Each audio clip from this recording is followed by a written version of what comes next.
Hi అండి అందరికీ. ఒక్కసారి నిజంగా చెప్పండి. స్టోరీ వింటున్నప్పుడు మీకు కూడా ఎప్పుడైనా అయ్యో! ఇలా జరగకపోయి ఉంటే ఎంత బాగుండేది అని అనిపించిందా? లేదా ఈ ఒక్క నిర్ణయం తీసుకోకపోయి ఉంటే వాళ్ళ జీవితమే వేరేలా ఉండేది అని మీలో మీరే అనుకున్న సందర్భం ఉందా? ఎందుకంటే జీవితంలో కొన్ని క్షణాలు ఉంటాయి. ఆ ఒక్క క్షణం తీసుకున్న నిర్ణయం జీవితాంతం గుర్తుండిపోయే జ్ఞాపకంగా మారిపోతుంది. మన మౌన హృదయం కథ కూడా అలాంటి భావోద్వేగాలతో, ప్రేమతో, త్యాగంతో, అపార్థాలతో నిండిన ప్రయాణమే. ఈ కథలో ఎవరు పూర్తిగా మంచివాళ్ళు కాదు. ఎవరు పూర్తిగా చెడ్డవాళ్ళు కూడా కాదు. పరిస్థితులు ఎలా మారితే మనుషుల జీవితాలు కూడా అలా మారిపోతాయని చెప్పే ప్రయత్నమే ఈ కథ.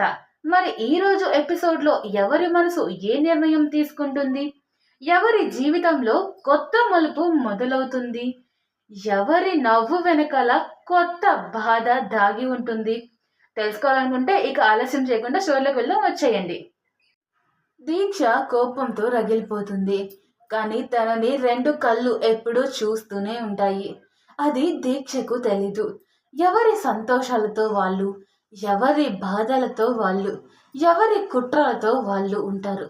సూర్య, రే సూర్య, అన్నం తిందూరా అంటూ సుజాత గారు పిలుస్తున్నా తన ధ్యాస మొత్తం ఎక్కడో పెట్టి చంద్రుణ్ణి చూస్తూ ఉండిపోతాడు సూర్య. ఇంతలో లోపలికి వచ్చింది సుజాత. కొడుకు దీర్ఘంగా ఆలోచిస్తూ నుంచుంటే వెళ్ళి కొడుకుని పిలిచింది. ఆయన పలక్కుండా అలాగే చూస్తూ ఉంటాడు. జై సూర్య అంటూ కదిలిస్తారు వాళ్ళ అమ్మగారు. దాంతో ఈ లోకంలోకి వచ్చిన సూర్య, అమ్మా ఏంటి చెప్పు, ఏమైనా కావాలా అని అడుగుతాడు. కావాలి, నువ్వు మునుపటి సూర్యలా ఉండాలి, నవ్వుతూ నవ్విస్తూ సంతోషంగా ఉండాలి, అప్పుడే ఈ కన్న తల్లి ఆనందంగా ఉంటుంది అని చెప్పింది. ఉంటానమ్మా, ఉంటాను. కానీ నా సంతోషం నా ముఖంలో కనిపించిన ఈ గాయపడిన మనసుకి ఏం తెలుసు? తనని మర్చిపోలేకపోతుందని ఆ మనసు కోరుకుంటుంది. కానీ ఆ మనసు ఆల్రెడీ ఇంకో మనసుకి దగ్గరైందని తెలిసి ఈ చిన్న గుండె చూసావు, అది చచ్చిపోతుందమ్మా అని అంటాడు. రే సూర్య, ఏంట్రా మాటలు? అవునమ్మా, తను లేని జీవితం నేను ఊహించుకోలేకపోతున్నాను. ఎంత నా మనసులో నుంచి తనని పంపిద్దామన్నా ఇక్కడ గుండెల్లో ముద్ర వేసుకుపోయింది. అసలు మావయ్య ముందే ఎందుకు రాలేదు ఇక్కడికి నీకోసం? అప్పుడు నేను మావయ్యని కలిసి ఉంటే, మాధవిని చూసి ఉంటే మొదటగా నేనే తనని పెళ్లి చేసుకునేవాడిని కదమ్మా. తనని అమ్మమ్మ కోరిక కూడా అదే కదా. అలాంటప్పుడు మావయ్య నన్ను కాదు అని వేరే ఎవరికో ఇచ్చి పెళ్లి చేయాలని చూడటం ఏంటి? ఆ పెళ్లి క్యాన్సిల్ అయితే అరుణ్తో పెళ్ళి అవ్వటం ఏంటి? అసలు నాకు ఈ గుండె కోతేంటి అని చిన్నపిల్లల్లా ఏడుస్తున్నాడు సూర్య. ఊరుకో సూర్య, ఆ పైవాడు ఎవరితో రాసి పెట్టి ఉన్నాడో వాళ్ళతోనే పెళ్లి జరుగుతుంది. మనం ఎంత చేసినా ఏమీ జరగదు నాన్న, నువ్వు బాధపడి నన్ను బాధ పెట్టకురా అని అంటుంది తల్లి. ఏంటమ్మా ఇప్పుడేమన్నా? పైవాడి చేతిలో ఉంటే ఆ పైవాడు నాకు రాయొచ్చు, మాధవితో సంతోషంగా జీవితం గడుపు అని. దేవుడికి కూడా నేనంటే ఇష్టం లేదా? చిన్నప్పుడు ప్రాణంలా చూసుకున్న నాన్నని దూరం చేశాడు. ఎప్పుడేమో పెళ్ళైన అమ్మాయిని నాకు చూపించి నా మనసు తనపై పోయేలా చేసి తనని ప్రేమించేలా ఎందుకు చేశాడు? నేనంటే ఎందుకు అంత కోపం ఆయనకి అంటూ చిన్నపిల్లల్లా ఏడుస్తున్నాడు. ఊరుకోనన్నా, దేవుళ్ళకే తప్పలేదు. ప్రేమ విఫలాన్ని చవి చూసిన వారే కదా వారు కూడా. మనం మామూలు మనుషులం, మనం ఎంత చెప్పు అని అంటుంది సుజాత గారు. తలరాతలో ఉండదు అని తెలిసి కూడా ప్రాణంగా ప్రేమించాడు కృష్ణుడు రాధని. కానీ రుక్మిణీదేవితో వివాహం చేసుకున్నాడు కదా. వాళ్ళ ప్రేమ చరిత్రలో నిలిచిపోయింది కదా నాన్న. అలాగే నువ్వు ఇంకొక అమ్మాయిని పెళ్లి చేసుకొని నా ముందు సంతోషంగా తిరగాలి. అప్పుడే ఈ అమ్మ మనసులో ఉన్న బాధని పోగొట్టిన వాడివవుతావు అంటూ ఏడుస్తుంది. అమ్మా, రాధ ప్రేమని వదిలి కృష్ణుడు సంతోషంగా ఉన్నాడు అనుకున్నావా? ప్రతి క్షణం తన జ్ఞాపకాలు తనని వెంటాడుతూనే ఉన్నాయి కదా. అలాగే ఈ ప్రపంచం గుర్తించింది కూడా రాధాకృష్ణులనే కదా. అంత బాధని అనుభవించి కూడా ఆయన ఎందుకు నా బాధని అర్థం చేసుకోలేదు? నాకు కూడా ఎందుకు అదే గుండె కోతనిచ్చాడు అంటూ తన తల్లి ఒడిలో ఏడుస్తూ పడుకున్నాడు. కొడుకుని ఎలా సముదాయించాలో కూడా తనకి అర్థం కావటం లేదు.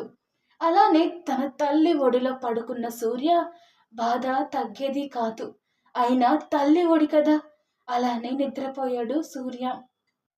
కొడుకుని అలా చూసి తట్టుకోలేక నిద్రపోయిన కొడుకుని లేపడం ఇష్టం లేక, అలాగే తను కూడా నా కొడుకు జీవితంలోకి ఒక మంచి అమ్మాయిని తీసుకురా తండ్రి అంటూ తన బాధ కొంచెమైనా తగ్గేలా చూడు అంటూ దేవుడికి దండం పెట్టుకొని అలాగే నిద్రపోతుంది. అరుణ్ మాధవి గాఢ నిద్రలో ఉన్నారు. అప్పుడే అరుణ్ ఎందుకో బాగా దాహంగా ఉండి నిద్రలేస్తాడు. పక్కనే ఉన్న వాటర్ బాటిల్ తీసుకొని వాటర్ తాగుతాడు. తన పక్కన ఉన్న మాధవి ఒక చిన్న గువ్వల పడుకోవడం చూసి తన నుదురు మీద ముద్దు పెట్టి, నన్ను క్షమిస్తావా మధు? నిన్ను చాలా బాధ పెట్టాను. ఇక నుంచి నీ జీవితంలో ఒక్క కన్నీటి చుక్క కూడా రానివ్వను. దీక్ష ప్రేమలో పడి నిన్ను అస్సలు ఎంత బాధ పెట్టానో తలుచుకుంటే నా మీద నాకే విరక్తిగా ఉంటుంది. అందుకే నీకు మాట ఇస్తున్నాను. జీవితంలో నీ తర్వాతనే నాకు ఎవరైనా, మా అమ్మ నాన్న కూడా. ముందు నువ్వు చెప్పిందే నీ మాటే నా మాట. ఇక నుంచి నువ్వు నా ప్రాణం. నిన్ను ఇక్కడ పెట్టుకొని చూసుకుంటాను అని గుండెల మీద చేయి వేసుకొని చెప్తాడు అరుణ్. మధు, నేను నిన్ను ఇష్టపడుతున్నాను. అది ప్రేమ మరి ఇంకేంటో నాకు తెలీదు. దీక్ష అలాంటిది అని తెలిసాక ఇప్పుడు నిన్ను ఇష్టపడుతున్నానని చెప్తే నువ్వు నన్ను ఎలా చూస్తావో అని భయంగా ఉంది. నీ కోపాన్ని, నీ ద్వేషాన్ని నేను తట్టుకోలేను. నువ్వు నా ప్రాణం. ఎప్పుడైపోయావో నాకే తెలియటం లేదు. నిన్ను ఇక నుంచి కళ్ళల్లో పెట్టుకొని చూసుకుంటాను. నీ బర్త్డే రోజు నీకు ఒక పెద్ద సర్ప్రైజ్ ఉంది. ఆ రోజు నీకు నేను ప్రపోజ్ చేస్తాను. నీతో కొత్త జీవితాన్ని ప్రారంభిస్తాను. నిన్ను దేవతలా కొలుస్తాను. నీతో సంతోషంగా గడపాలి. నీలాంటి క్యూట్ క్యూట్ బేబీని నాకు ఇవ్వాలి. అలాగే నాలాంటి ఒక నాటీ బాయ్ని కూడా ఇవ్వాలి.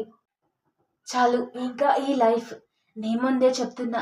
కనీసం 2 years అయినా నీ ప్రేమని పొందిన తర్వాత పిల్లల్ని ప్లాన్ చేసుకుందాం. అప్పుడే నిన్ను ఎక్కువ మిస్ అవ్వకుండా ఉంటాను. ముందే పిల్లలు పుట్టేస్తే ఆ పిల్లల తర్వాత నీతో సమయం గడపడం కుదరదు. అందుకే ముందు మన ప్రేమ, తర్వాత మన ప్రేమకి ప్రతిరూపాలు పుట్టేలా ప్లాన్ చేసుకుందాం అని నుదురు మీద ముద్దు పెట్టుకుంటాడు అరుణ్. ఇంతలో చిన్నగా అంటూ కదిలి అరుణ్ని గట్టిగా హక్ చేసుకొని పడుకుంటుంది మాధవి. అలా తన చేరువలో పడుకోగానే తనకి లోపల ఏదేదో అయిపోతుంది అరుణ్కి. తన చిన్న చిన్న కళ్ళు, చెక్కినట్టు ఉన్న ముక్కు, పింక్ కలర్ పెదాలు చూస్తూ అలా కిందకి వెళ్తాడు. రే అరుణ్, తప్పురా అంటూ లోపల నుంచి ఒక వాయిస్ వస్తుంది. అబ్బా సరేలే, నా బంగారం పర్మిషన్ తీసుకొని అప్పుడు నిన్ను నా నుంచి బయటకి తోసేస్తా అంటూ మాధవిని హక్ చేసుకొని పడుకుంటాడు. అరుణ్ అలా హక్ చేసుకోగానే ఏదో హాయిగా అనిపించి ప్రశాంతంగా నిద్రపోతుంది మాధవి. అలా అరుణ్ తన భవిష్యత్తు గురించి ఎన్నో కలలు కంటూ పడుకుంటాడు. ఇలా 2 సంవత్సరాలు గడిచిపోతాయి. తర్వాత మాధవి, మాధవి ఎక్కడున్నావు నువ్వు అంటూ అరుస్తున్నాడు సూర్య. బావా చెప్పు, ఏంటి ఇలా పిలుస్తున్నావు? ఏమైనా సమస్యనా అని అడుగుతుంది. ఏం లేదు మాధవి, రేపు అమ్మ, మావయ్య, అత్తయ్య చనిపోయి సంవత్సరం అవుతుంది కదా, వాళ్ళకి సంవత్సరికం చేయాలి అని అనుకుంటున్నాను. పంతులు గారికి ఫోన్ చేశాను. నీ నెంబర్ ఆయనకి ఇచ్చాను. కాల్ చేస్తారు. లిస్టు పెట్టగానే నాకు సెండ్ చెయ్యి. ఈవినింగ్ ఇద్దరం వెళ్ళి ముఖ్యమైనవి తెచ్చుకుందాం అని అంటాడు సూర్య. అలాగే బావా, టిఫిన్ చేసి ఆఫీస్కి వెళ్ళు అని అంటుంది మాధవి. లేదు మాధవి, ఈరోజు ఒక కొత్త ప్రాజెక్ట్ ఉంది, మీటింగ్కి వెళ్ళాలి. నువ్వు తినేసి నేను మీటింగ్ అయ్యాక ఏదో ఒకటి తింటాను కానీ అని చెప్తాడు సూర్య. అలాగే బావా అంటూ లోపలికి వెళ్ళబోతుంది మాధవి. మాధవి, నీతో ఒక విషయం మాట్లాడాలి అని అంటాడు సూర్య. చెప్పు బావా. అది నిన్న అరుణ్ అని చెప్పబోతుండగా, బావా ఇంకొకసారి తన గురించి నా దగ్గర తీసుకురాకు. ఇంకోసారి ఆ పేరు ఈ ఇంట్లో వినిపిస్తే నేను కూడా వెళ్ళిపోతాను ఇంట్లో నుంచి అని కోపంగా వెళ్ళిపోతుంది మాధవి. దాంతో సూర్య, మాధవి నీ కోపం తగ్గి అరుణ్ని క్షమించు, తన తప్పేమీ లేదు అని నీకెలా నిరూపించాలి? దేవుడా, వీళ్ళిద్దరిని నువ్వే కలపాలి అంటూ తను కూడా వెళ్ళిపోతాడు ఆఫీస్కి. ఈరోజు ఎపిసోడ్ ఇక్కడితో ముగుస్తుంది. ఈ ఎపిసోడ్ మీకు నచ్చి ఉంటే ఒక్క లైక్ చేయడం మాత్రం అస్సలు మర్చిపోద్దు. మీకు బాగా నచ్చిన సీన్ ఏది? తర్వాత ఏం జరగబోతుందని మీరనుకుంటున్నారు? అలాగే మీ ఊహలను కామెంట్లో తప్పకుండా రాయండి. నేను మీ ప్రతి కామెంట్స్ చదువుతాను. మీ కామెంట్స్ చదవటం కూడా నాకు చాలా ఇష్టం. అలాగే ఈ ఎపిసోడ్కి 10లో మీరైతే ఎంత రేటింగ్ ఇస్తారో కూడా కామెంట్ చేయండి. దాన్ని బట్టి నేను నా స్టోరీని ఇంకా ఇంప్రూవ్ చేసుకుంటాను. వీడియోని మీ ఫ్రెండ్స్ ఫ్యామిలీతో షేర్ చేసుకోండి. ఇంకా మన ఛానల్ని ఎవరైతే కొత్తగా చూస్తున్నారో వాళ్ళు సబ్స్క్రైబ్ చేయకపోతే ఇప్పుడే మన ఛానల్ని సబ్స్క్రైబ్ చేసుకొని పక్కనే ఉన్న బెల్ ఐకాన్ని ఆన్ చేసుకోండి. మళ్ళీ ఇంకో అద్భుతమైన ఎమోషనల్ ఎపిసోడ్తో చాలా త్వరలో కలుద్దాం. అప్పటి వరకు జాగ్రత్త. Bye, take care and thank you so much. ఎప్పుడు చెప్పే మాట అండి, మళ్ళీ చెప్తాను, ఏమనుకోవద్దు. మీ ఒక్క లైక్ నాకు ఎంతో ఆనందాన్ని ఇస్తుంది.